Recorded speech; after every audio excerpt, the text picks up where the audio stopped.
विशाल news आपल्या आवडत्या चॅनलला लाईक करा आणि शेअर करा आणि सबस्क्राईब करा।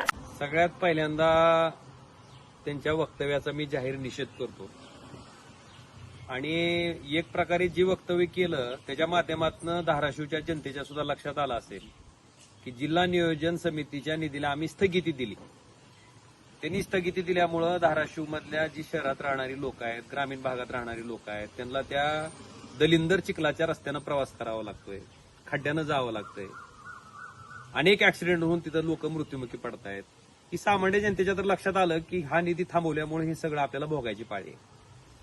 शेतकऱ्यांना त्यांचे ट्रान्सफॉर्मर डीपी जे असतील शेतातले ती मिळत नाहीत, पाणी असून त्या शेतकऱ्याला त्या ठिकाणी स्वतःच्या पिकाला पाणी देता आलं नाही। त्याही शेतकऱ्याच्या लक्षात आलं असेल की हे निधी थांबवल्यामुळे आता हा जो काही त्रास आहे तो आम्हाला भोगावा लागतो। आणि सगळ्यात महत्वाचं, हा जो निधी आहे धाराशिव जिल्हा नियोजन समितीचा, हा निधी काय कणकवलीची वडिलोपार्जित इस्टेट प्रॉपर्टी विकून त्या ठिकाणी दिलेला निधी आहे का हो? जर त्यांची वडिलोपार्जित जमीन विकून जर दिलेला निधी असेल तर जरूर त्यांनी त्याच्यावर अधिकार सांगावा। पण हा जो निधी आहे, हा निधी हा सर्वसामान्य माणसाकडनं जो जीएसटी आपण वसूल करतो, जो टॅक्स आपण वसूल करतो, त्या माणसाचा हा पैसा आहे। आणि त्या पैशावर जर अशा पद्धतीनं आपण अधिकार सांगत असू तर संविधानाच्या त्या शक्तीचं काय झालं? मला वाटतं ह्याचा विचार आता त्यांनी करणं गरजेचं आहे आणि ह्याचा विचार जनता करते। आपण टाकलेल्या महाराष्ट्रातील जनतेच्या लक्षात आलं असेल की आपण टाकलेल्या मताची सूज यांना कशी आलेली आहे आणि आता आपण सत्ता आली म्हणजे आपणच मालक झालो। मला वाटतं अशा पद्धतीचं जे वागणं आहे त्याची सूज जनता उतरवल्याशिवाय राहणार नाही। मला आपल्या माध्यमातून त्यांना सांगायचंय की शेतकऱ्यांचा सातबारा कोरा करायचं वचन म्हणजे कर्जमाफी करायचं वचन त्यांनी जनतेला दिलं होतं निवडणूक काळात। लाडक्या बहिणीचे 1500हून 2100 रुपये करायचं वचन त्यांनी आमच्या लाडक्या बहिणीला दिलं होतं। मला वाटतं ह्या सगळ्या गोष्टीचं काय झालं याचा विचार त्यांनी करावा आणि निश्चितपणे जनता ह्यांचा हिशोब केल्याशिवाय त्या ठिकाणी स्वस्थ बसणार नाही आणि स्वस्थ राहणार नाही।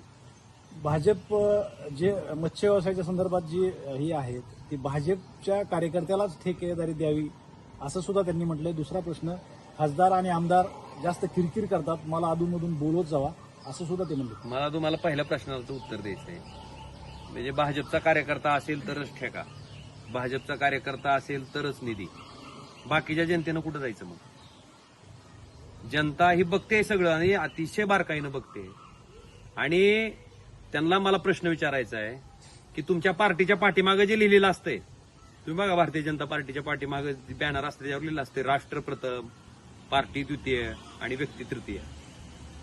हे काय प्रकार आहे मग? म्हणजे जनतेला काही त्रास सहन करायची वेळ आली, लोक मेले तरी चालतील, पण काय अन्याय झालाय ती तरी सांगा आम्हाला भाजपच्या कार्यकर्त्यावर।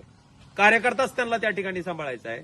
ह्या वृत्तीनं, ह्या प्रवृत्तीनं जर कोणी चालत असेल, आणि सगळ्यात महत्वाचं, मी निवडणूक लढवली, मी एका पक्षाकडनं निवडणूक लढवली, पण जेव्हा मी निवडून येतो तेव्हा त्या ठिकाणी संविधानातील तरतुदीप्रमाणे ईश्वराला साक्ष ठेवून, स्मरण करून मी शपथ घेतलेली असती की मी कोणाविषयीही ममत्वभाव किंवा आकसभाव न ठेवता सर्व समान आहेत असं समजून काम करीन।